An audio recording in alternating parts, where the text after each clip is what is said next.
Those of you who have been to Venice would probably agree with John Ruskin's outburst when he finally sort of reached Venice, of saying, "Thank God we're here, it is indeed a paradise of cities."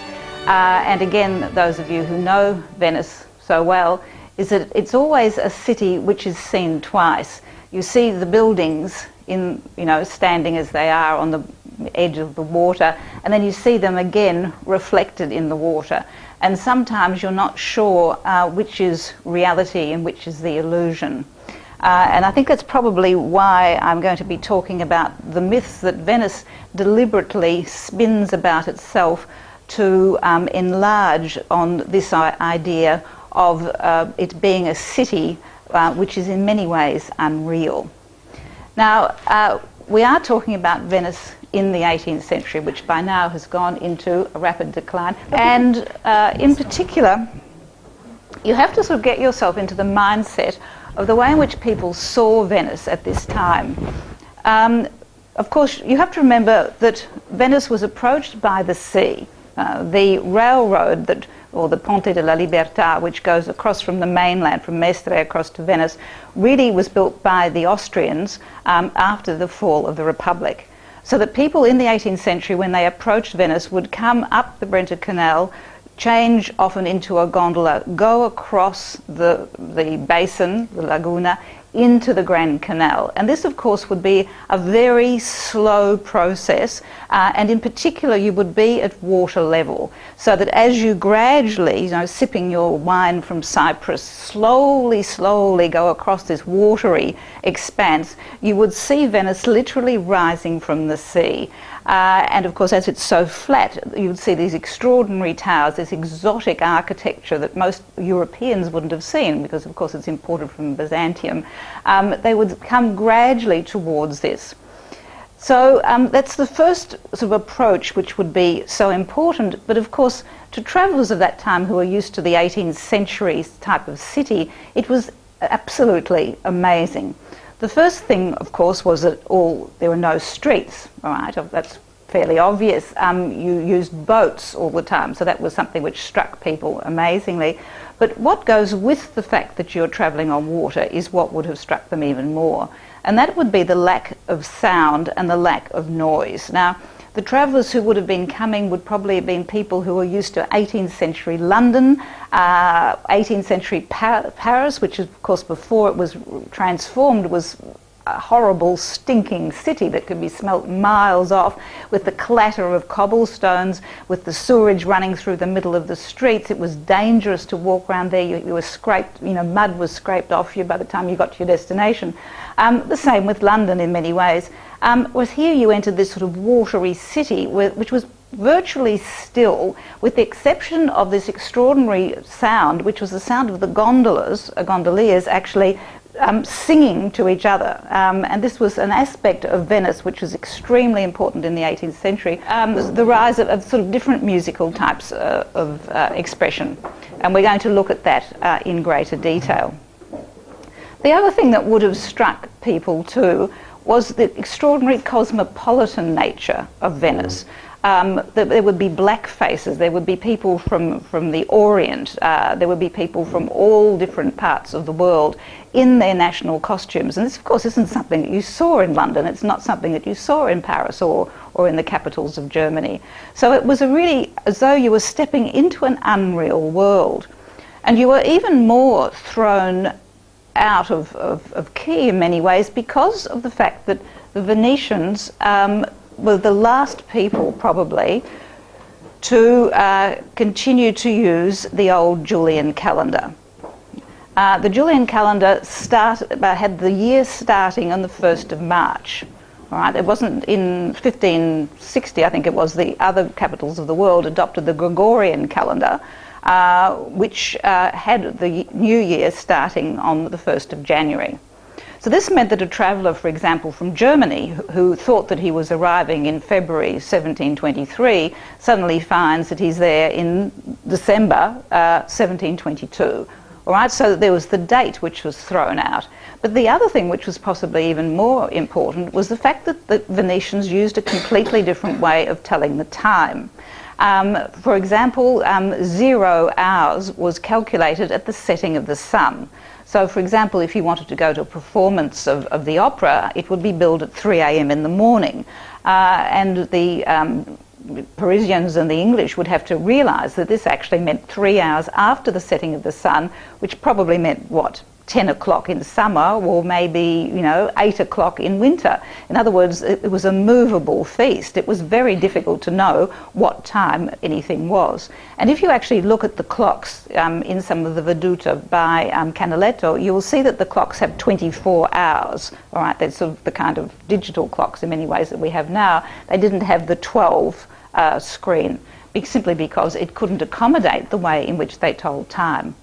So all of these then, if you think of time, your sense of where you are in time and space, you were completely, thrown by the vision of Venice.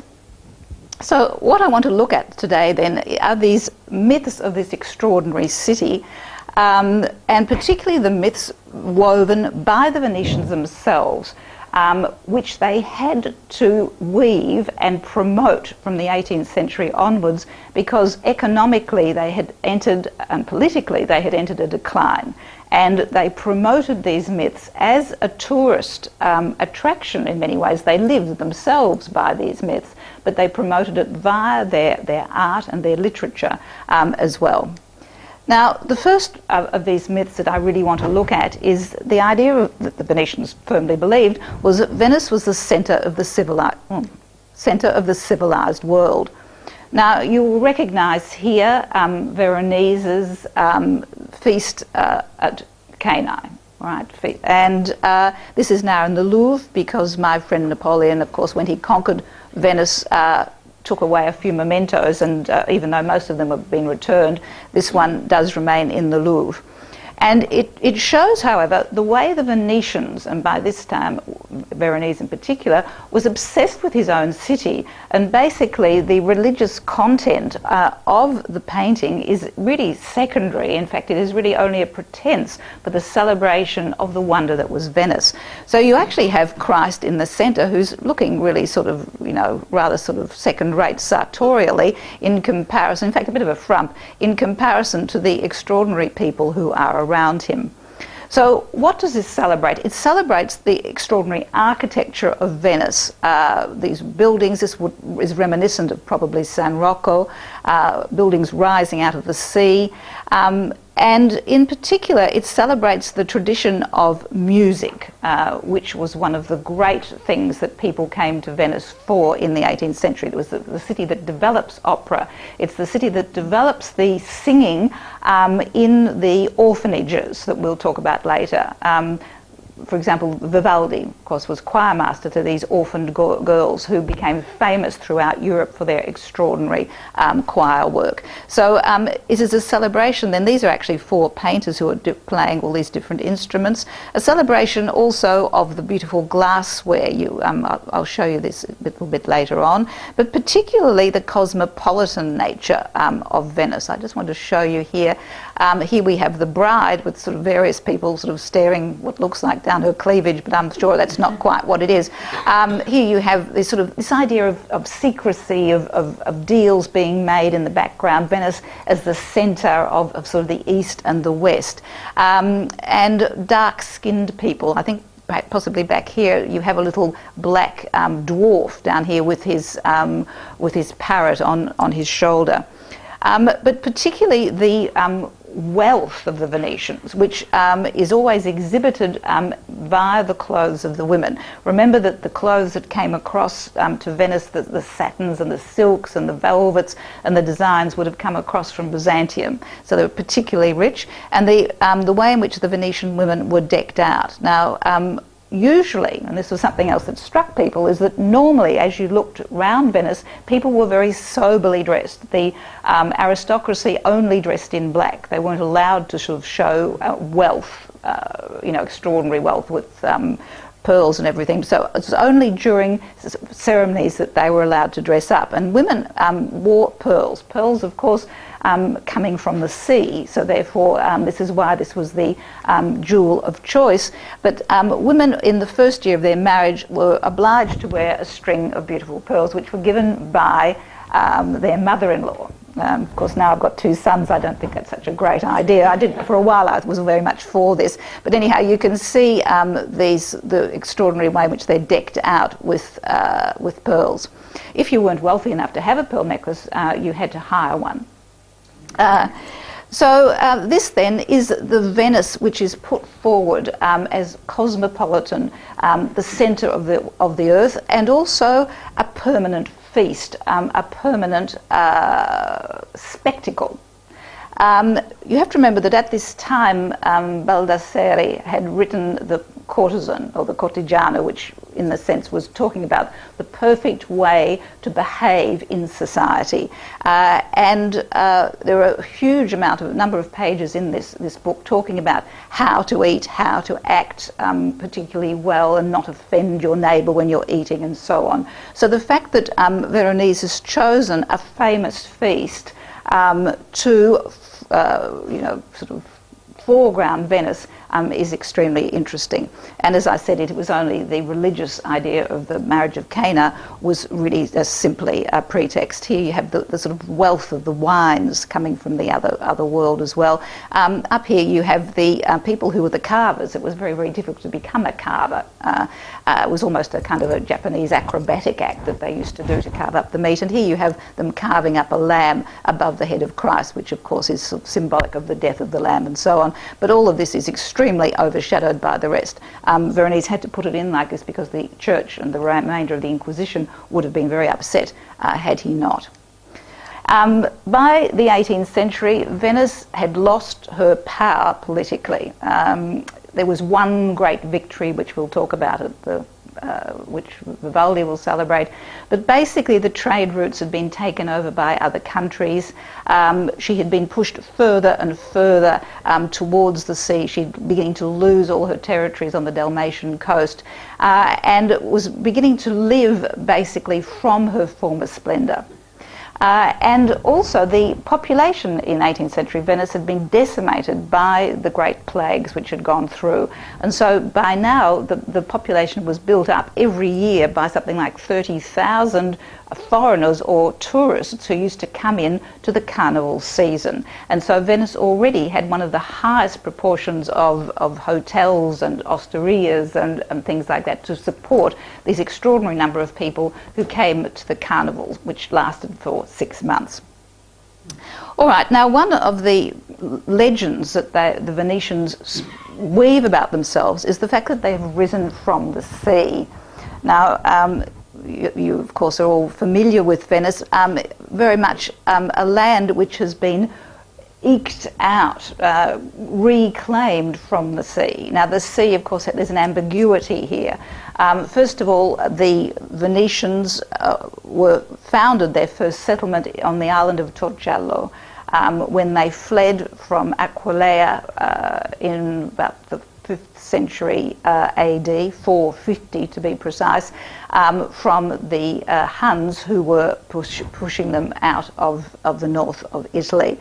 And they started on this tiny little island and gradually built it up, reclaiming it by putting stakes into the earth and gradually reclaiming bits and pieces of mud until they finally go over to the Rialto, which means Rio Alto, the high bank, in other words, where there was already a considerable bank of dirt, and this is where you get the Rialto from. So the Rialto was the sort of second part which was founded. But you have to remember that Venice is basically built on millions and millions of staves, painstakingly pushed into the mud. Santa Maria della Salute itself is built on something like 500,000 staves. It was some extraordinary number to maintain these very heavy edifices. But the sea then had an ambiguity with it. I mean, on the one hand, it meant safety because the Venetians on these islands were surrounded by water which was very shallow, which meant that the great battleships of the invading powers simply couldn't reach them, particularly in the 18th century. Now, of course, channels have been dug, so you get those great tourist ships that come through However, at the time it was impossible to attack Venice. However, of course, being built so low, they were constantly at the mercy of the tides, the acqua alta, which of course has become much worse in the last century, and the last something like 50 years in particular. So Venice then sees itself, the way in which is depicted from the Renaissance onwards, and particularly in the 18th century, is as sort of Venus, or this is sort of Venice, who gains all her wealth from the sea. So here you have Neptune sort of throwing out the sort of cornucopia of wealth to this fair-headed woman. All right, so the Venetians are now going to sort of style themselves Venetia as a woman, but she's going to be mixed up with a whole lot of other legendary characters, such as the Virgin Mary, Venus, and also the figure of Victory, and they're all sort of mixed together into a strange kind of osmosis. Wordsworth in the 19th century speaks of Venice as though she's a woman. Once she, all right, this idea of this sort of slightly erotic sort of relationship between the sea and Venice, and the poet and Venice, and in fact the British Grand Tourist sort of saw Italy itself as this dishevelled nymph, which they, as virile sort of Anglo-Saxons, were going to sort of save from her destiny. So once she did hold the gorgeous East in fee, and was the safeguard of the West, right? So this is this idea of Venice at the crossroads between the East and West, right? Venice was where the Crusaders went before they set out on the Crusades. It was this essential point of the joining of two worlds. The worth of Venice did not fall below her birth. Venice, the oldest child of liberty. Now, liberty is another one of the myths that they put forward, because until Napoleon came in 1797, she had not been conquered. Right? And this is one of the reasons why the British have a great feeling of affinity with Venice, because they also saw themselves as an island state who had a maritime fleet and also had not been conquered. Also apart from the French, but we won't mention about that. Right, she was maiden city, bright and free. All right, this idea of being sort of a virgin. No guile seduced, and you can see the way in which the language is sort of used as this. No guile, nor force could violate, and when she took her unto herself a mate, she must espouse the everlasting sea. So this idea then of Venice and its relationship with the sea is built up very much in the public ceremonies that took place in Venice, and which I think there were 38 fixed feasts. There was a carnival where people were masked for 6 months of the year, dotted by these absolutely sort of blockbuster type ceremonies, this is the Feast of the Censer, which is the Ascension, which was the 6th Sunday after Easter. And people came from all over the known world to be present at this. And it did, at the time, have a great symbolic meaning for the Venetians. Now, during this ceremony, the Doge would appear in a ship here called the Bucintoro, which had 23 oarsmen on either side and had 2 tiers of people sitting, and the entire council of nobility, all the great families of nobility, would be ranged along the tiers of this boat. Everyone who was anyone, all the ambassadors from all the different countries, would cluster at the mouth of the lagoon, and he would sail off from the Ducal Palace out into the lagoon. As he got out there, the throne on which he was sitting would be lowered, and he would throw a ring into the sea and saying, "Oh sea, we espouse thee in the name of freedom," and so on. So you had this sort of slightly strange idea with Venice being the bridegroom and the sea being the bride, which is really quite different from the way in which Venice is depicted in a lot of the other paintings. So it's a very strange sort of relationship. It wasn't really just simply a ceremony to attract people to, tourists. It had great significance. It probably arose from some kind of sort of fertility rites, but also it showed the strength of the arsenal, in other words, the ability of Venice to build battleships, and extraordinary battleships at that. Now, the arsenal, which is over in Castello, was capable of turning out a huge armed battleship within a week, if indeed they were at war. So by producing on a feast day this immense boat, it was a reminder of the power of the Venetian fleet. The other thing that was a reminder was that it was, by throwing the ring into the Adriatic Sea, it was this idea of claiming the trade routes that the Adriatic Sea lapped. So all of these things were important, but also the showing off of the power and the stability of the Council of 10, who would have been sitting at the top, and then the Council of all of the 23 noble families.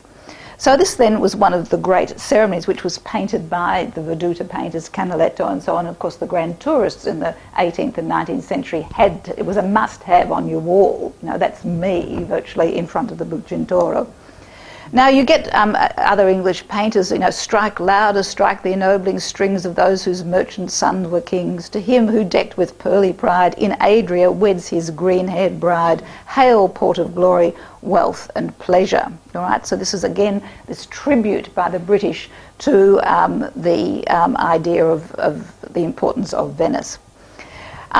Just going back a little bit now to the idea of Venice as spectacle, because as I said before, what the Venetians were left with in the 18th century was in many ways a shell of these ceremonies which were the reenactment of their power, became quite empty. They really had no longer any trade routes. They had no power, but they had the ceremonies. And they continued to reenact these as if nothing had happened. It's a sense that Venice was the eternal city which nothing could change. You had the aristocrats still living way beyond their means, even though their younger sons were virtually sort of threadbare clothes walking about the Campo San Barnabé.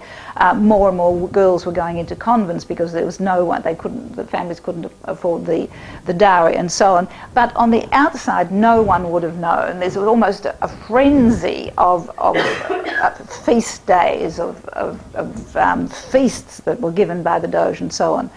And I want to just look for a moment here. This is the Corpus Christi procession in the Piazza of San Marco. And you'll see the extraordinarily ordered way in which these people are processing. Now, in Venice you had a lot of very interesting organisations that related to the church. Right? The church in Venice wasn't as powerful as it was in Rome. In fact, the Venetians often just told the Pope that he could keep his ideas, that they were doing their own thing, thanks all the same. And they organised their own scuole, which were kind of institutions that belonged to certain churches, but which looked after that district of the people of the parish, buried them if they didn't have enough money to be buried. It was, their own ambulance services, gave dowries for girls. And the big ones that are left, I mean, a lot of them were suppressed by Napoleon. Anyway, you have the Scuola di San Rocco, for example, and they would, on their feast day, have these extraordinary processions with great richness at which all Venetians would come and participate.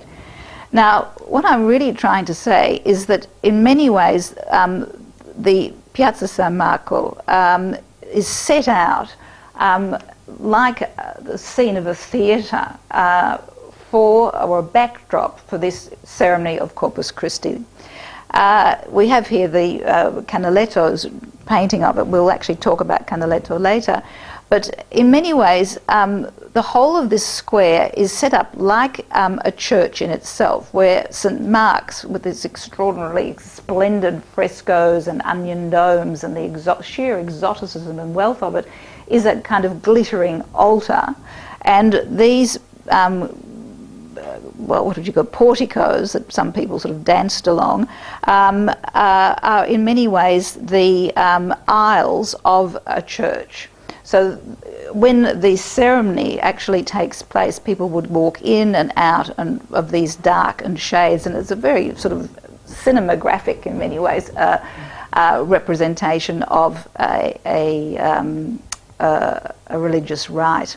So I suppose this is really what I want to say. And once you get out of this very public area here, you then go into these tiny little canals. Now, the importance of ceremony cannot be understated. Every saint's day, every possible important day in the religious calendar was greeted with processions and feasts that went on from morn till night. This one here is the miracle of the True Cross. This is yet another story of the True Cross. I mean, I think those of you who came to the last series of lectures, we looked at the True Cross in Arezzo. This is another story of the True Cross where it falls into the water and someone, but floats. And so someone runs in. In fact, here you get a friar who also floats, obviously, even despite his cassock, and pulls it out. Now, what I want to show you here is the way in which Venice really hasn't changed all that much. Here you have the procession of people going across the San Lorenzo Bridge. These chimney pots, which are very typical of Venice, there was a lot of worry about Venice going up in flames, and so these were supposed to protect the buildings and the underneath and a lot of wooden bridges from the cinders that would have fallen out of a normal chimney. So this was characteristic. You'll see this in all of the paintings of Venice. But this building here, you'll see on the San Lorenzo Bridge now. Can you see the way in which it is still there, even if the bridge has changed considerably? And this building in the background is also San Giorgio Maggiore. Venice paints herself into, or the painters paint Venice into the background of virtually every religious cycle, whether it's the visitation of the temple, the Mary at the temple, the feast at Cana. Here you have the great cycle of St. Ursula. St. Ursula, the saint who married an Englishman and said that she wouldn't marry him unless he and 10,000 virgins went on a trip to the Holy Land, and he said yes, as most men would, and so she and the 10,000 virgins went off. Unfortunately, met a grisly end on the way. But on the way, you get this fantastic cycle by Carpaccio, which we'll look at. But in the background, what is celebrated is always the city of Venice. Right? It's supposed to be England, it's supposed to be Germany, but it's always these great palaces with the Venetian chimneys in the background, and it's always on a wharf. Just one last one. This is in the Scuola di San Rocco, in the square of St. Roch. Those of you know, you have the church here and the Scuola here. This was a feast day of St. Roch. Now, the Venetians have a lot of saints which are related to the plague. St. Sebastian is supposed to be someone who, fords off the plague, and St. Rocco. And the Venetians had no qualms whatsoever about stealing other people's saints. I mean, St. Mark had already been stolen, and so they had a problem with the plague, so they went down to Montpellier and stole St. Roch's remains. And this was one of the great festivals. And here you have, again, this idea of pageantry and the Venetian nobles and the government being on display. Here you have the Doge, who is in here behind with the secretaries of state, walking through this square. These paintings, by the way, which are up here, would have been paintings by Canaletto himself, because he would have displayed his paintings on these feast days. So this is actually Canaletto painting a painting about Canaletto. It's quite interesting. All right, so we now get to this kind of amalgamation of Venice, Venus, Virgin and Victory. Venice was supposed to have been born in 540 AD on the 23rd of March, is that right? The feast day of the Annunciation.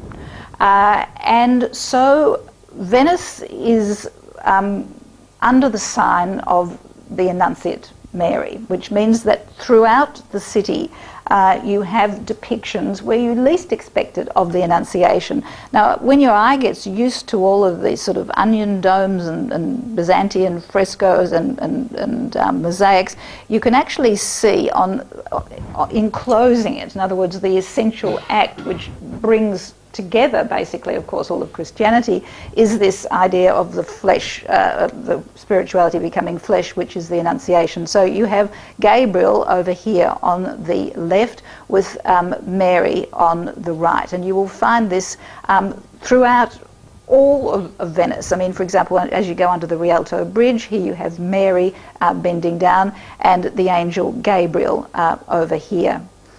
Now, Venice was born then, she then identifies herself with the Virgin Mary, but also to plug into a kind of pagan past and a pagan myth. They developed themselves also as the inheritors of the ancient world. Now remember that they say that they were pushed out by the Huns, that they take Christianity really into the lagoon. And so the day that Venice was born, the day of the Annunciation, was also a time when the zodiac of Venus is in, or the star of Venus is in the skies. So therefore there's this connection with Venus, and of course coming from Venus rising from the sea and all of that. Now, but it actually is even more profound, because those of you who know the Iliad, not the Iliad, the, I can't think of the name now, I've only studied it for about 10 years. What's the one that Virgil wrote? The Aeneid. The Aeneid, right? The person who actually founds Rome, Aeneas, is the son of Venus. So therefore, by claiming Venus as being there at their birth, they actually upstage Rome, you see. All right, so all of these myths are very important, actually, being played out against each other. So therefore you have a number of depictions of Venus as Venus as well, but also a depiction of Venice as victory. All right, and so you often will find, for example, on the ducal palace on the outside, a woman with the scales of justice, but also with a sword. And here she is with the Lion of St. Mark. Now remember, that was the symbol of the evangelist St. Mark. It's why you have lions all throughout the city.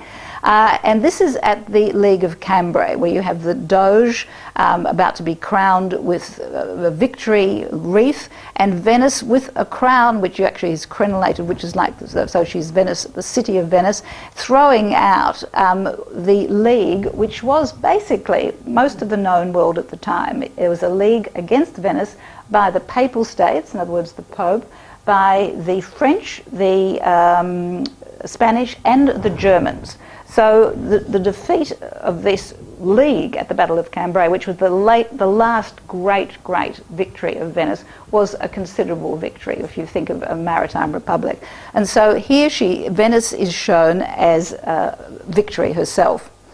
Now the iconography of Venice becomes very confused, and you end up with a kind of conflagration in many ways of Venice, Venus, and the Virgin.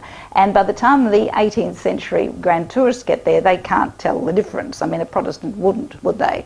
So here you go. You've got, this is Tiepolo's apotheosis of, well, what does it look like? It looks like the apotheosis of the Virgin Mary. It is actually the apotheosis of the city of Venice. And it is very, very similar to the assumption of the Virgin type paintings, where you have the world of people down below, you have the middle area there, which often is reserved for the Virgin Mary, who's going up on a cloud, and you usually have God the Father up the top. Well, this iconography has been taken over completely to glorify the city of Venice. And it is done several times. Here you have Palma Giovane, it was his father also painted. Here you have Venice again being crowned by victory, so you get victory and Venice. And I wanted to liken it to that wonderful painting by Titian, which is painted at the same time, which is the Assumption of the Virgin Mary. Now, it's not tremendously different from those paintings we've just seen. You have the world, the people of humanity down here, the middle level, the sort of apotheosis of Mary about to go from the physical human level up to the purely spiritual level. So she's quite heavy. You'll notice that these people are sort of pushing her up. She's not floating up effortlessly. There's a sense of real flesh in this. But again, it's very, very similar. And when the grand tourists came, they quite clearly couldn't tell the difference, which was Venice, which was the Virgin Mary, and so on. I just wanted to show you that in situ, an extraordinary painting in Santa Maria dei Frari, the Franciscan church. So Veronese then, now with these paintings, are now in the ducal palace. So they are part of the iconography. When all of the ambassadors would come, they'd be left for a while in these rooms. all of the paintings talk of the apotheosis of Venice, just in case they hadn't noticed. And Venice as a woman, here she is accepting the homage of peace and justice, you know, as a regal character. And here, that was from, you know, law, and now you have, as a pagan entity, Venice having wealth showered upon her by Juno. Right, so these then are depictions, propaganda depictions in many ways, put forward by the artists of the time. But there was also a kind of stile minore, which was also taking place at the time, which were kind of genre scenes, which were painted very much in the 18th century. And these are depictions of Venetian life, which are very, very interesting. And they show us why the English, grand tourists in particular, found it very hard to come to terms with what Venice was, and saw it very much as a kind of, eventually, as a sink of iniquity, as vice. You know, it was everything that a good Englishman wasn't, basically. Now, the first thing that the Venetians put forward very clearly, and which was strange to the British, was these nuns' parlours and the role of the nuns. There's a very interesting book which has been published on this called The Brides of Venice. It's someone's PhD thesis looking at the role of the convents in 17th and 18th century Venetian society. Now, by this stage, Venice, or the Venetian nobles, as I said before, could no longer, the great families could no longer pay the dowries that were needed for their daughters, and also the aristocratic families, when they had sons, wanted to concentrate their wealth on the eldest son, which meant that the younger sons were virtually penniless. So therefore it meant that you had this huge number of girls. What were you going to do with them? And they of course went into convents. Now, many of these girls had absolutely no religious vocation whatsoever. They were simply earmarked from birth. You know, this is, you know, the number 3 daughter, we'll have to put her into a convent, which meant that some of the convents had an appalling reputation, particularly the convent of San Zaccaria. Priests there were actually, you know, prosecuted for having fathered children. You know, Casanova came and used to serenade the nuns. I mean, it wasn't an organised brothel exactly, but, you know, we were getting to that level. And the Venetians themselves, when they depict the convents, you can see it's not at all people saying the rosary or prayers or anything like that. You have simply a modified form of the kind of spectacle which was going on in the outside world. So the nuns' parlour, the nuns, by the way, from the noble families, rarely wore habits. They wore sort of very low-cut dresses and just a kind of a very, very thin veil, which was, of course, extraordinarily alluring because it showed absolutely everything but not quite, and often went out in public, and people wanted to see these nuns. If they didn't, they could come into the nuns' parlour. Now here you can see the relatives there. They've got a puppet show going. You've got a few admirers here chatting. They lived, you know, ate their own food was brought in. They lived in luxurious quarters and so on. Now, not all of the, of course, not all of the convents were like this. There were ones which were reserved for people who did have religious vocations, but there was probably about a half and half situation. Now, the other situation that sort of threw people from the rest of Europe was found was very odd, was the importance of music throughout Venice. I've spoken about the way in which you could hear the gondolas. The gondoliers used to learn snatches of opera and sort of throw it across the canal. You'd hear it sort of echoing away, which is sort of deemed debased now to this form of people with the piano accordion singing "O Sole Mio" as you go along the canals. But I mean, it's still that, you know, that idea of music and the water. But what was important at the time was these particular orphanages. Now, we've spoken about the Grand Scuole, which were organisations which supported parish churches and looked after orphans. Well, there were 4 large institutions called Ospedaletto, which originally were set up by the aristocracy, with the church, but basically by the aristocracy, to cater for orphans in particular left after the plagues, or if they had an alcoholic or mad father, or their parents had died, the noble families would recommend these children to go into the orphanages. Now, originally there were 4 of them. There was the pietà, the derelicts, the dereliti, the mendicants, the mendicanti, and the derelicts. I mean, you know, they're not exactly sort of a place that you'd immediately think I must go and stay there. They originally were looking to look after the ill. Some of them, the incurabile was for syphilis. So in the end, the majority of them had a population which was partially people who needed looking after, but in the majority orphans. And these orphans, particularly in the Pietà school, were trained to the highest level in music. Now, what we have here is a genre painter, Gabriele Bella, who in one of the palazzo near Santa Maria Formosa has about 20 of these little tiny paintings of life in 18th century Venice. Now, here you have the nobles who are all dressed in black. The only people who aren't in black are foreign nobility who have come to listen to these girls sing. Now, I just wanted to show you those of you who know Venice will know Rio dei Mendicanti. You know, it's next to San Paolo Giovane. And this actually now is the hospital of Venice. And I can tell you that because on the last tour I went, a lady became very, very ill, and we had to go on by, not gondola, but by boat into the hospital, and I got lost and came out and thought, my God, it's actually easy in this hospital, which was founded in the 16th century. And between you and me, it hasn't changed a lot. But anyway, it does look great.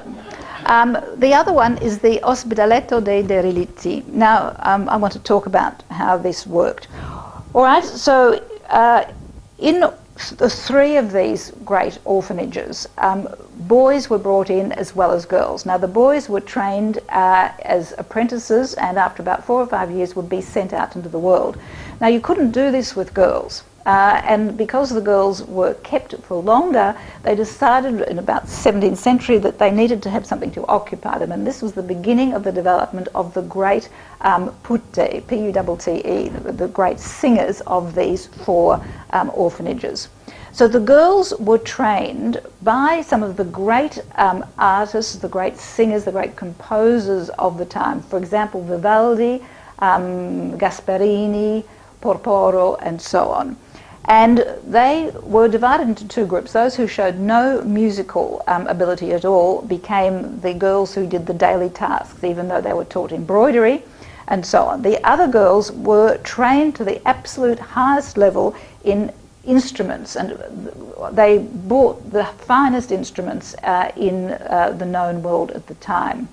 Now, they could do 2 things. They could stay in the Ospitaletto, or stay in the orphanage, and continue to work as a choir mistress or as a soloist. They could take the veil and go into a convent, or they could be married. Now, if they were married, they had to go out. They were given a huge dowry. They were by these noble families. They were given 300 ducats, which is the equivalent of about 25,000 euro, which is enormous for the time. These were girls who were taken off the streets and had been trained in Greek and Latin, but also as great players of instruments and as great singers. So it meant that they actually could, the ones who were the stars in many ways, could marry into the nobility. So it was an extraordinary thing that didn't exist anywhere else in Europe. However, if they did marry, they had to sign a document saying that if they ever performed or taught or gave any kind of recital in public, they would lose their dowry. So it was quite hard for these girls, many of whom had reached the highest level of performance. Now, people came throughout Europe. The crowned heads of Europe, as you saw in that other slide, would come to listen to these girls. Now, they were only allowed out 1 or 2 days of the year. It was almost, they weren't they weren't a religious order, but they were kept almost under stricter convent conditions than the nuns themselves were. And they performed behind these grills, or these sort of screens, which you will see when we go to see this Ospedaletto derelitti, so that you could sort of see through them a little bit. So again, there was this idea of a lure, you know, these beautiful voices coming from here.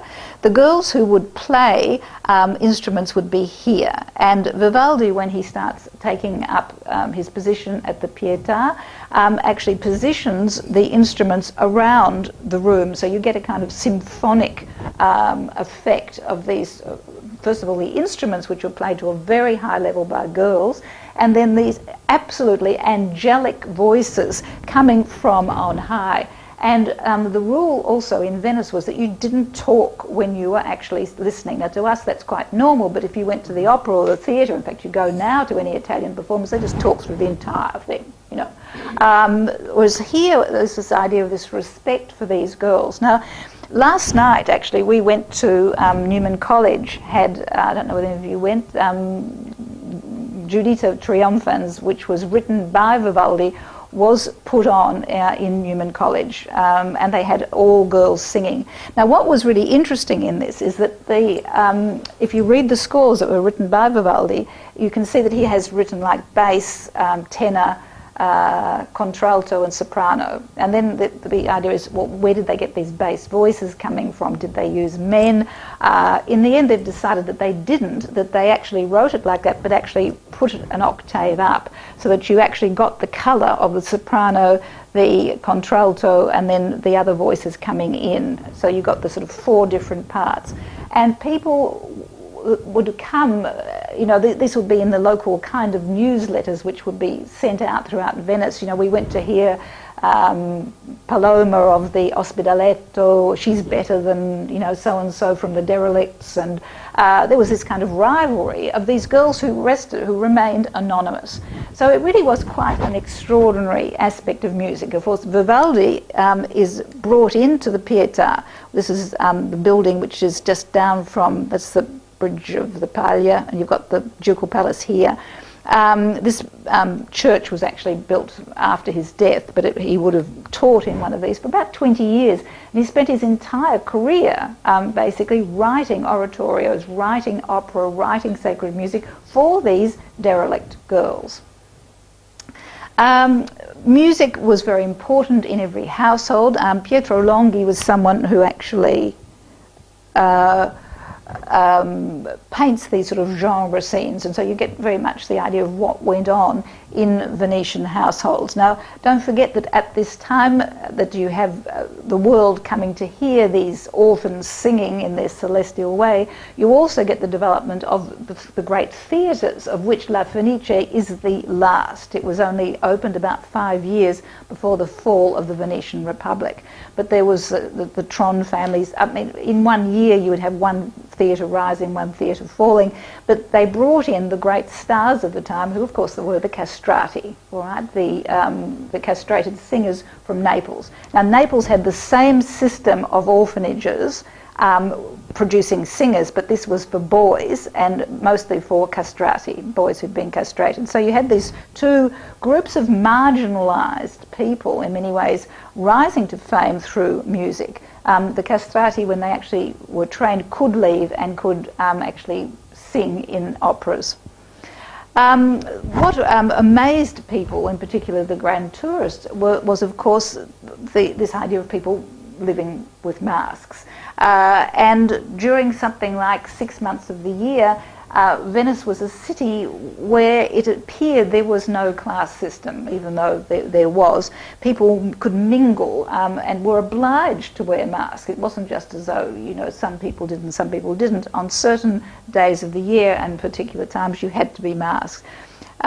So the English found it very difficult to work out where they were. Now, the English society of the time, of course, was extremely classified. You know, you had the plebs and you had the aristocracy, and never the twain shall meet.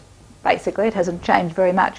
Whereas in Venice, there was this collapse of categories. I mean, first of all, people were masked. You couldn't really tell whether you were dealing with a gondolier or if you were dealing with one of the nobles. And in fact, in the theatres which were set up for the operas, they were open and they were intended that the nobility should be there with the people who could scrounge enough money to just get in to hear these opera performances. So there was this much greater mingling of the classes in Venice, which is possibly one of the reasons why it had such extraordinary political stability throughout, up until basically Napoleon blew it apart. Now, sexual identity was also something which was difficult to tell. I mean, first of all, with people being masked, was it a man, was it a woman? People cross-dressed. The Commedia dell'arte characters were cross-dressers. And then, of course, you have these strange characters on the outskirts of society, which were the castrati, who were, by the way, the idols of women. All right, this idea that they were sort of in some way, you know, outsiders wasn't at all true, because the ideal of masculinity at the time was someone who was refined and had feminine skills. It was quite different from the way in which we would imagine it. Public and private space had collapsed. Hygiene, we don't even talk about it. And even the beggars asked for alms in masks so they could go to the opera. Another English, just the frivolity, good God. Or as you can see it here with Giambattista Tiepolo. Now, the other thing that the English couldn't get their heads around was the situation of women in Venice. Noble women married, often they were married as a convenience, and their husband was basically the head of the family and the father of the children, but that's where it finished. And this was quite an acknowledged sort of situation. And every woman had a cavaliere servante. She had some fellow who took her out, and who was often the best friend of the husband, or the husband, they all knew each other, they all went to the opera together. But a noble woman or an upper middle class woman by the 18th century who was seen with her husband was considered a crashing bore. What's wrong with her?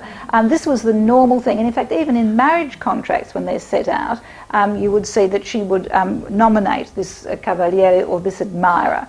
And the women were admired and flirted with. And there's this whole idea of seduction and the chase, and people, you know, in midnight trysts. And part of the gondoliers, when they actually entered the guild of the gondoliers, they had to swear that they would never tell secrets of the people that they were ferrying around at night. You know, they were very much part of this scene of conspiracy. And in fact, one of the reasons Casanova gets away from prison is because the gondolier who took him away refused to give testimony.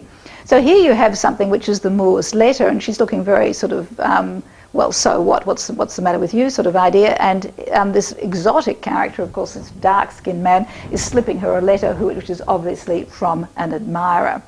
And I just want to give you a whole series of these that sort of the English found very hard to come at. I mean, here's a woman here who's, this fellow's offering her his homage, while sort of the mother's sort of sitting there with conveniently looking the other way. I mean, it's sort of, in other words, it all went on in your own house. Here we have women in coffee shops, again, something which was quite unknown in Paris or in London at the time. Here's a woman getting out of bed, and you've already got the admirer. In fact, there's another one we've got a couple of priests sitting there having a cup of coffee as she gets out of bed. And here, of course, this collapse of who's who and what's what with the masks at the Ridotto. Again, you have people this was a masked lady with her servant. She will probably take letters to admirers. And in fact, they actually had a situation where women had other women who would hand out letters of recommendation for their skills in the Piazza San Marco, and you end up with her husband coming to see her and sort of having... So it really quite a sort of strange situation. I want to sort of show you this here. It would be a very unsettling position for someone coming from the outside world into this city of people wearing grotesque masks. And here again, this love of the exotic, of animals and so on. I just want to show you some of these. No festival, of course, was free without having sort of animals tortured, which we'll look at in a moment. Again, I'm going to Gabriele Bella, who has these. The reason they're very small is that these, the paintings themselves are extremely small, and this is the only replica I could have of them. He paints the different ceremonies which take place throughout Venice constantly, and these are the sort of, rather than the stately ones of the Doge processing or the Corpus Christi, these are the popular, the people themselves participating in the ceremonies. Now this is on the Ponte dei Pugni, in other words the Fisticuffs bridge, where two rival gangs, the people from the Castello, those of you who've read Donna Leon, I'm sure you have, you know, Business Inspector Brunetti's from there, and then on the right, on the other side, in Dorsoduro, you get the Castellani, not the Castellani, the Nicoletti. They used to confront each other on the bridge, and on the particular day of one of their saints, they'd knock each other into the water, murder each other, and so on, as young boys tend to do. And in the end, it became so murderous that the sticks were taken away, and it was just, you fought with your fisticuffs. As it was, people were killed. I just wanted to show you, this bridge still remains there. This is the Campo San Barnabé, where you have the penniless aristocrats, and this is the bridge. You actually get the footmarks on it, showing you where it was. Now, the Festival of the Marias at Santa Maria Formosa, there was a ceremony once a year where all of the brides of the district would be married on the one day.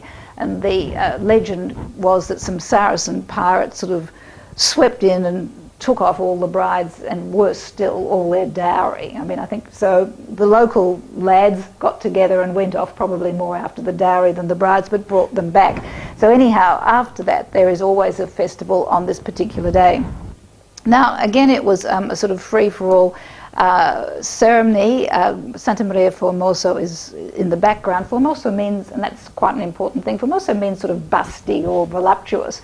I mean, only in Venice would you have one of the churches to a sort of voluptuous Mary, and I'll show you some of the paintings that they have of Mary as well. She's not an ethereal person in Venice. But here you have the kind of festivities that the local people took part in. So you have a goose over here which is suspended, and the local boys have to run at top speed down the steps and grab its neck as it goes along, and those that can stretch it the furthest win. Here you have a cat which is put up here in a ring with its paws out, and bald men have to carry up backwards and try and grab it, and they get their heads scratched, ha ha. Over here you have bulls being massacred as well. So this idea of humiliating and bringing suffering on animals, I suppose, was a way of you know, getting rid of the feelings of being humiliated and suffering yourself if you were in the working classes. This is what Santa Maria Formosa looks like, the square today. The last one, the Feast of the Censer, which we saw, which is when on the lagoon you have the Bucentoro going out. Throughout the city you have festivities, and here we are in St Mark's Square, and these Nicoletti and Castellani used to compete by having human pyramids where they'd go up about 5 or 6 layers, and they'd have a little boy on the top, or you'd get someone who would go from one part of this building here on a rope across to the other. And so on. All right, just one last bullfight. In fact, no, not even the last bullfight, but this one was a bullfight and barrow race, because you had not just the people who had, you know, massacred the bulls, but you then had a race of the people who could come with a wheelbarrow and pick up the entrails. So that was, and this is actually on the Rialto. I just thought these were quite interesting to look at and see what it had become. This is a bullfight for the King of Poland. This was a bullfight quite different. The bulls are tethered, and then their dogs are let loose on them, and then when they're nearly dead, people go in and cut their heads off. So this is the other side of, well, I mean, Spain hasn't changed much, has it? All right, so myths of the Grand Tour. The British then come in and see this society, which seems to be totally upside down, totally given over to festivity, laughter, music. The Venetians were seen as people who took nothing seriously. They certainly didn't take their religion seriously, didn't take the Pope seriously. What they did take seriously was their government, and they were always in fear of being denounced. Although one of the things that struck the visitors to Venice was its lack of fortifications. It didn't need fortifications because it was on the water, lack of garrisons, lack of soldiers. There was a very, very heavy system of secret police and denunciations, and people could be taken away and decapitated very quickly for having stepped out of the line. And one of these things that you couldn't do, for example, the nobles were not allowed to frequent foreigners, and particularly were not allowed to frequent the ambassadors, which meant that it was a strange sort of role of an ambassador. In fact, the French ambassador complains bitterly, I've been here for 6 months, I haven't met anyone, because they were not allowed to, the nobles were not allowed to frequent them, because they might be selling the secrets of Venice. The same way with Murano. That's why you get all the glassmakers out of Murano. They were put out there mainly because it was a dangerous thing to have such, furnaces on the Rialto. It might burn Venice down, but they could keep these people together because the secrets of glassmaking were one of the secrets of wealth of Venice. And so if the glassmakers escaped, and they could give these secrets elsewhere. So basically they could not leave Murano.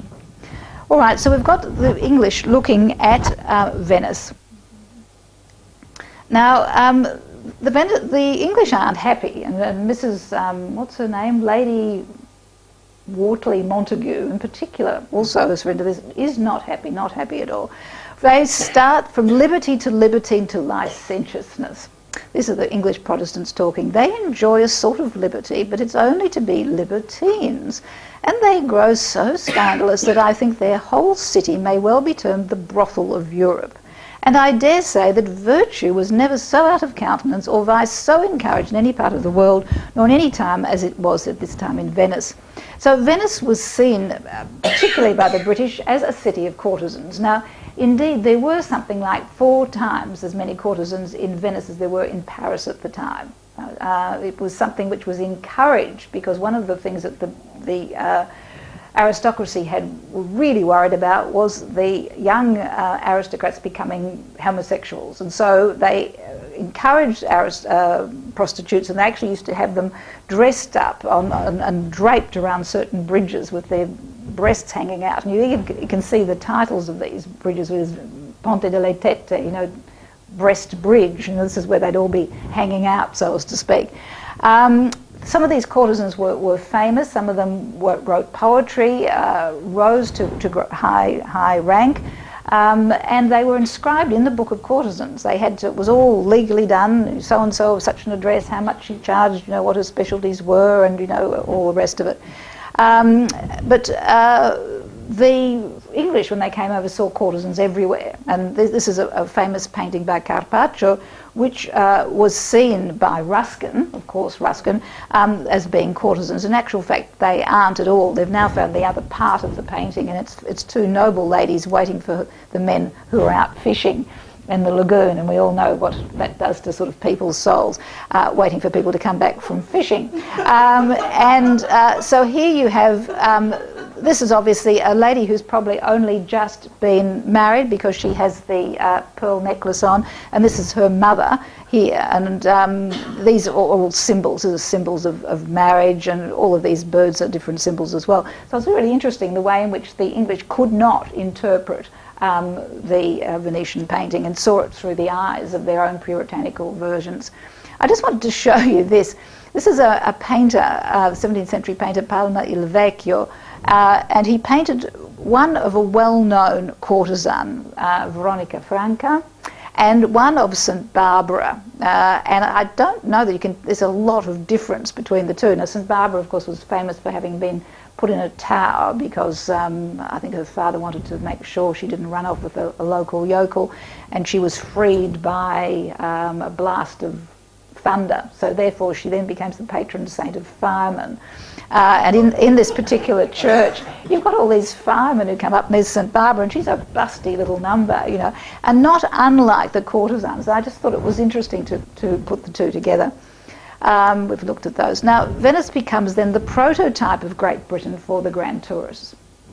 And we now are going to see a new version of Venice put forward, because the Venetians, by this time, are now going to accept the way in which they're seen by the British. all right? And the artistic output that the Venetians are going to develop is going to be to advertise themselves in that way. Now, the British saw many things in Venice that they thought was like them. First of all, unconquered and independent. They were a maritime power. This is, in the 18th century. They withstood papal oppression to bow to Rome, so therefore the British saw them as kind of proto-Protestants. And they had a mixed government based on aristocratic families. So the British sort of thought, aha, they're like us. All right, so when people went on the Grand Tour, this Grand Tour, this idea of young noblemen going away for at least 2 years where they're exposed to different cultures, different languages, different ways, and come back, having seen the depravity of empires that have fallen, they come back reinforced in their British ideals and take up their place in government. So this was a kind of training ground for young aristocrats. Now, they wanted to come back showing that they had belonged or they had undergone this elite experience. And there was this kind of aristocratic bonding that went on over there and when you came back. And how could you show that you had done this? Well, there were two ways. First of all, by bringing back mementos of it, and of course postcards, photos don't exist at the time, so they rely on a painter, Canaletto, amongst others, to produce visions of Venice for them. They also will have their portraits done, and we'll look at that in a moment. Well, so Canaletto then becomes famous, not through his own work. I mean, with Italians weren't interested, the Venetians weren't interested in buying his work. And in fact, there is not one single Canaletto in Venice. Is that right? Yes, that's right. Where are they? They're all in British collections, particularly in the royal collections, because there was a consul, Sir Sidney Smith, was it St Joseph is one of them, so who acts as a go-between between these young tourists who want a memento of their visit and Canal, who is the painter. And he sells huge numbers of these paintings, actually develops a studio where he has set pieces and people would come in and say, look, I want 2 of the Grand Canal, one looking north, one looking south, and so on. And so you will get not a large variety of paintings. If you actually go into these collections, the royal collections, the collection Wallace collection, you will find that the paintings look very similar. Now, what he was famous for, Canaletto, was these extraordinary veduta, in other words, views, which are kind of halfway between a landscape and a topographical painting, an architectural print. So what he did was he was, in fact, his father and he were originally working in the theatre and had developed scenery, and I think that's really quite an interesting thing. He was supposed also to have worked with the camera oscura, where you have a lens which in which the image is thrown onto a small area which you can then trace out so you get the correct dimensions. Now, with many of these veduta, they don't exist. I mean, you have the impression that you have a snapshot, that you have a very precise, minute view of this place, where in actual fact it's not at all. It's an illusion. There is no point that you could actually stand and actually have a view of St Mark's like this. You have to remember at the time that where we would be in relation to St Mark's, you would have had a church, San Geremia, which was pulled down by Napoleon. So you have these sort of vanishing points, very fixed vanishing points, where you have this idea of Venice again as a kind of scene, a stage, which I mentioned before. So what you get by the Venetians producing themselves with their ceremonies, you get produced again in the veduta of the grand tourists. Now, they wanted something which would show that they'd been there, but also the exotic nature of Venice, because part of the idea was that I have been to Venice, it's the sink of iniquity, I have survived as an Englishman. My Protestant background, my sturdy Englishness has stood up to the test. So you needed something that showed the strangeness of Venice. And of course people wanted to decorate their dining rooms, didn't they? So if you have a doorway in the middle, you need one on one side and one on the other. You needed a pair. So often you would get a scene standing in St. Mark's, going down to the left, going down to the Riva di Schiavone here, and on the other side you would have the Molo looking west. So in other words, you would have a pair, all right? One looking east, one looking west. Again, emphasising the exotic nature. There's very few of these veduta that concentrate simply on a square. They practically all have water in it, this idea of bridges and the exotic nature of water, and this is very clear here. All right, the emphasis on the different kinds of boats of Santa Maria della Salute sort of hovering on the water, and they're usually taken from a very low level. Again, the same thing. I just wanted to show you the way in which it's very similar. Now, I wanted to show you also the way in which Canaletto, by the time he was at the height of his career, was really churning these out. If you look at this again is the Doge Palace, all right? You've got the most exotic architecture you can think of, the sort of Byzantine towers, the gondoliers and so on. Now, if you just look at these boats here, you'll see them appear almost exactly, and this time it's with the Bucentore. See these boats here, these people here, it's almost identical. So he manages to put something in here, take something out there, make it look like an original composition, but in fact gets through them in huge, very quickly. Now, he then gets to the point where people, second generation of people have been on the Grand Tour and they want something different, all right?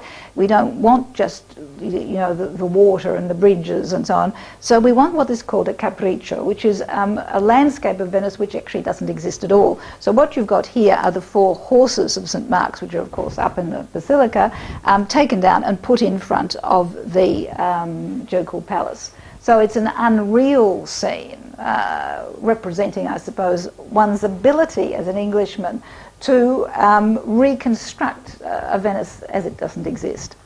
Now, when things got a bit difficult with the War of Austrian Succession, it was very difficult for the Grand Tourists to go across into Venice. And so Canaletto's trade virtually dried up, and he then went across to London to paint there. He didn't have nearly as much success, but he now paints these strange visions of the Thames with a kind of Bucentore in it and with gondolas in it. And this leads to Marlowe developing a new kind of Capriccio. Here you have St. Paul's with the Grand Canal going down the middle. So you can see the whole thing degenerates into a bit of a farce. The other great person who was the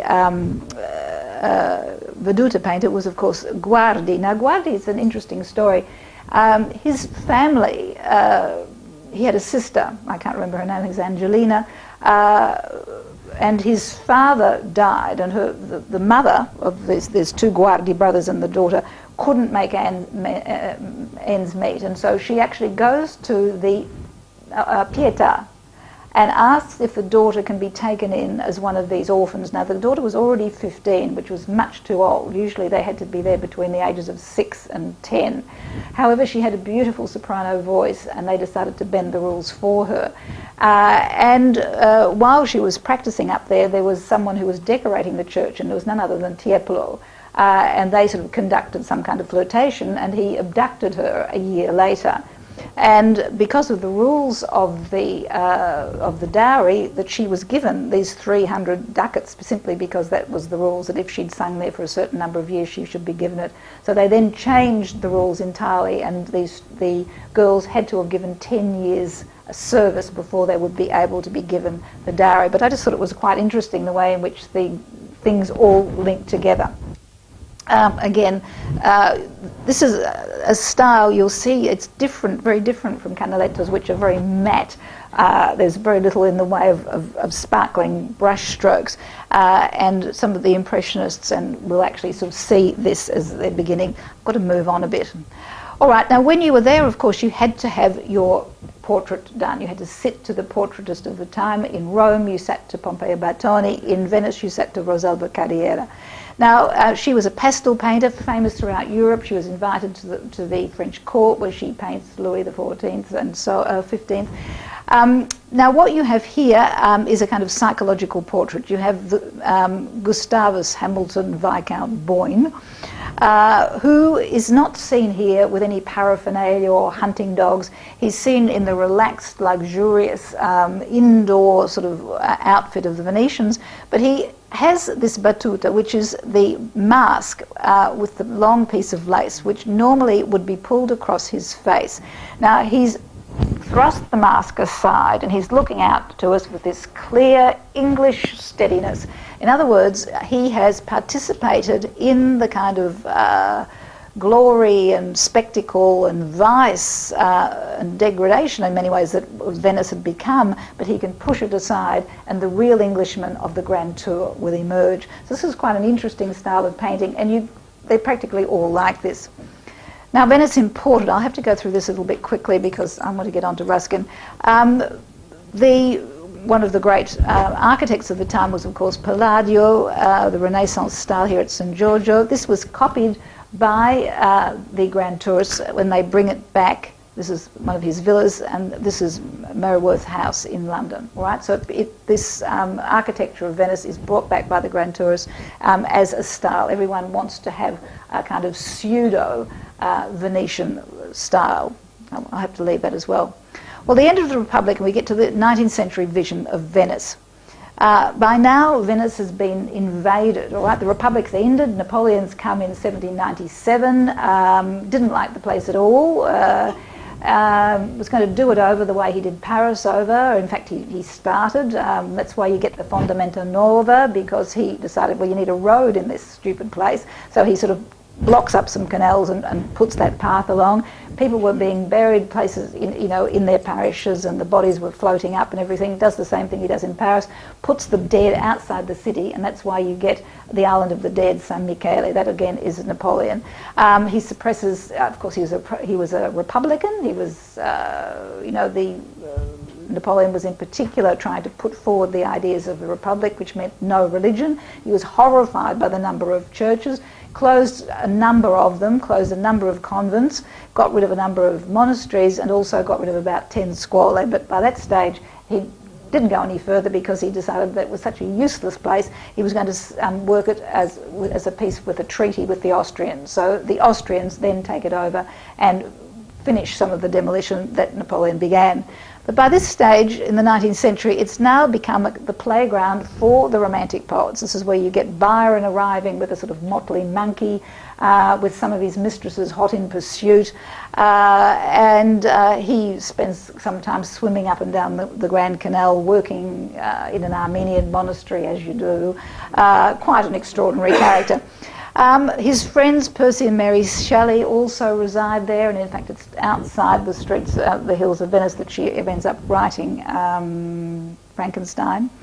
Now, the other person who is going to be quite important in our looking at Venice is going to be the artist Turner, Joseph Turner, who starts coming over at the end of the 18th century, and whose career spans the time that you get the fall of the Republic finally. The last Doge resigns without a whimper when Napoleon comes in.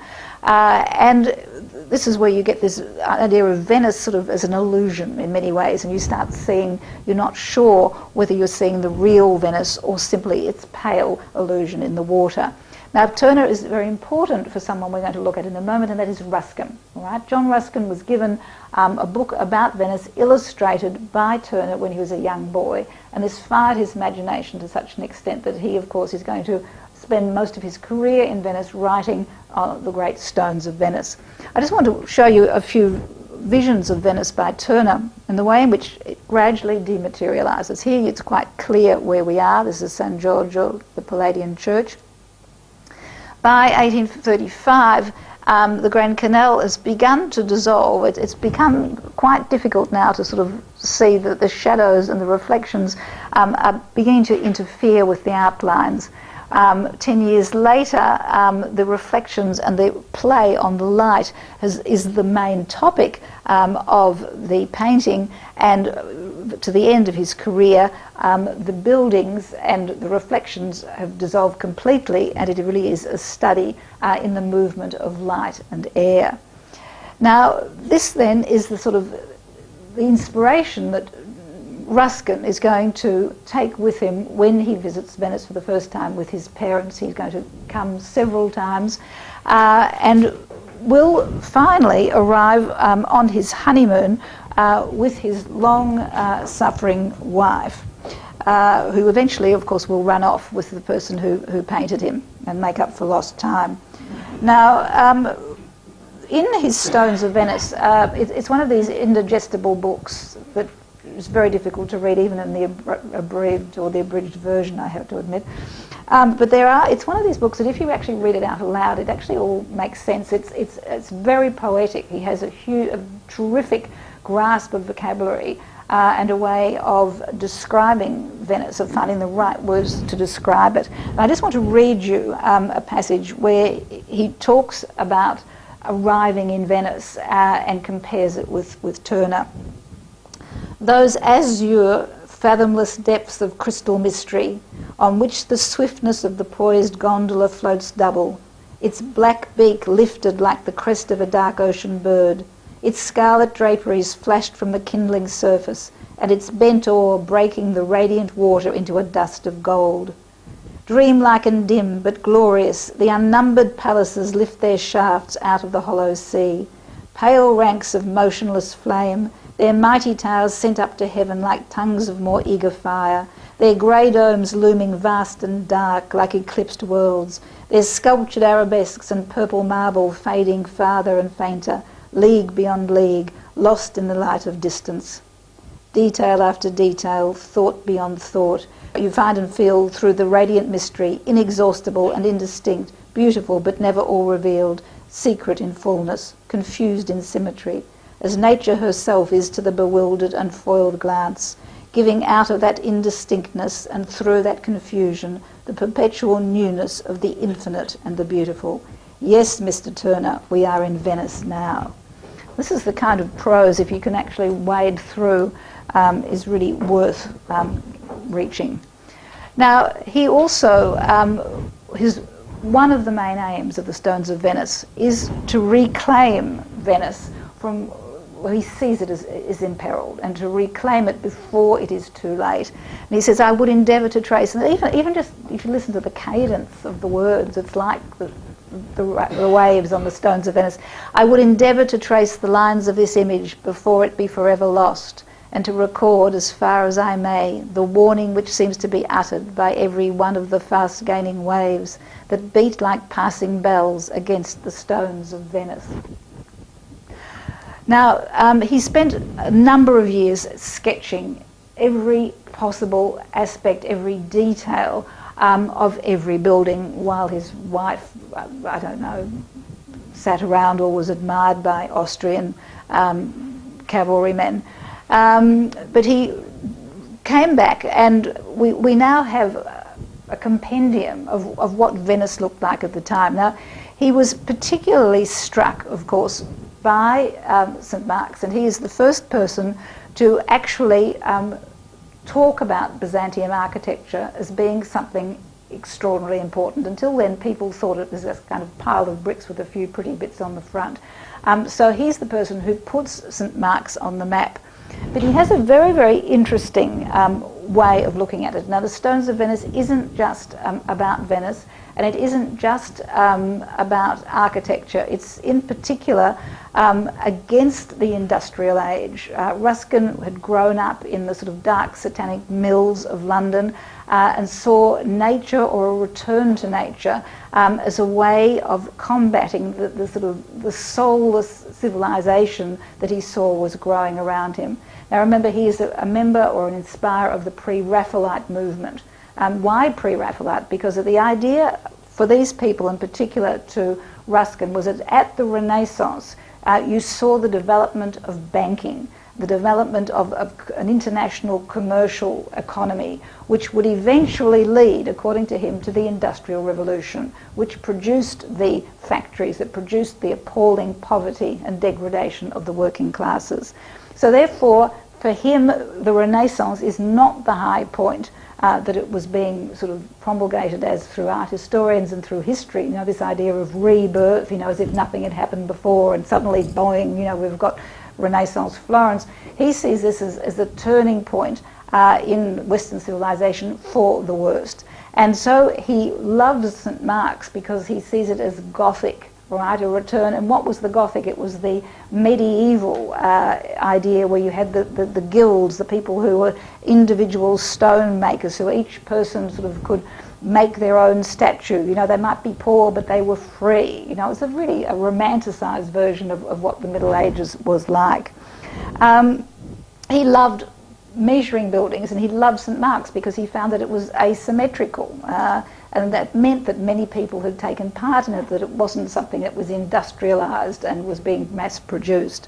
So he sees then the Renaissance as being synonymous with luxuriousness, licentiousness, self-indulgence, paganism.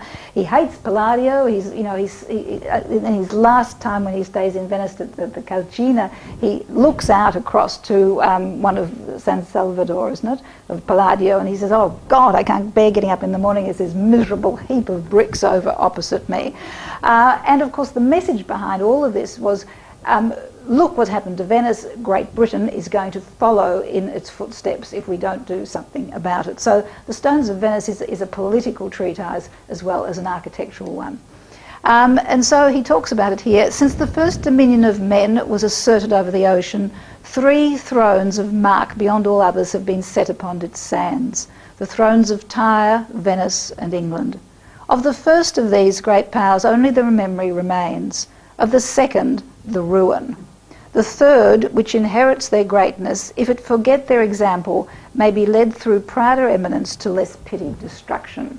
So you see this idea of warning. Venice is a warning to the English world. Now, the problem with Ruskin was that he was someone who concentrated very much on ornamentation. He wasn't an architect. He didn't understand internal spaces, which was one of the reasons why he didn't like Palladio. Palladio actually had a very complex system of working rooms according to music, Baroque music, as a matter of fact. You know, you had proportions as 3:4 and 2:8 and so on. Whereas all that Ruskin sees and appreciates is incrustation, and he sees Venice is like a city encrusted in these beautiful marbles and statues, as indeed it is. Now, I just want to very quickly go through the people that follow him. You get James Whistler, of course, who is the great rival of Ruskin, has the great fight with him. Ruskin talks slightingly about Whistler's work. Whistler takes him to court and wins, but remains penniless. So he is sent by the Royal Academy over to get him out of the way. He's actually a problem. He goes and is given money to go and paint and bring back etchings of Venice. In fact, he starts painting these wonderful pastels, doesn't have enough money to actually buy pastels, so he paints on a background which is always coloured to sort of save money from having to block in a background. But you get a completely different Venice. You get a Venezia Minore. In other words, it's the Venice that Ruskin didn't draw. Now, this is deliberate, I mean, because of the rivalry, the hatred between the two of them. And so you get unidentified parts of Venice, little back streets, unidentified canals. In fact, often he deliberately falsified appearances so that people couldn't actually work out where it was. He wanted to capture the essence of Venice. Singer Sargent is another person who is completely different from Whistler, of course. A very urbane man who was born in Italy, I think, spoke several languages, was a musician, was a great raconteur, a favourite of all of the salons, and he lived in Venice in the Palazzo Barbaro for quite some time. Now, he also paints an unidentified Venice. And he paints it from, again, getting back to what I emphasised in the introduction, is a Venice entered by water, which we just don't get nowadays. I mean, unless you actually pay exorbitantly to go on a gondola, you don't experience Venice from the water up and sort of see these buildings rising up and the lapping of the water. So the proportions in many ways are wrong for us as we're walking along. So Venice by Sargent gives you this sense of a waterway, or a city literally rising from the water. So we get then to the end, I suppose, and when you've actually been in Venice for a long time, you've actually looked at a lot of Tiepolo's frescoes, looked at these ceilings, and which often have blue and pink and orange, and you think, my goodness, you know, this is ridiculous, where did he get this palette from? And then you're actually walking along the Riva dei Schiavoni at about 5 o'clock in the afternoon, and you look up, and I don't know what it is because it's rising across the lagoon, but the sky does take on this sort of pink, purpley aspect, which is utterly entrancing. And you get in the Vaporetto and go down the Grand Canal, and as you do, the light gradually fades, and the lanterns rise, and the lights from the chandeliers from the palazzi sort of sparkle, and by the time you get to the end, virtually it's in darkness, and you have the mirroring and the shimmering lights of this extraordinary city rising out of the water. So really, I suppose I come back then to this last image of the Venice of Tiepolo, this majestic woman who, in many ways, who is she? The Virgin Victory Venice? But whatever it is, it's something which has survived the realms of time to be this extraordinary place that we know today. Thank you.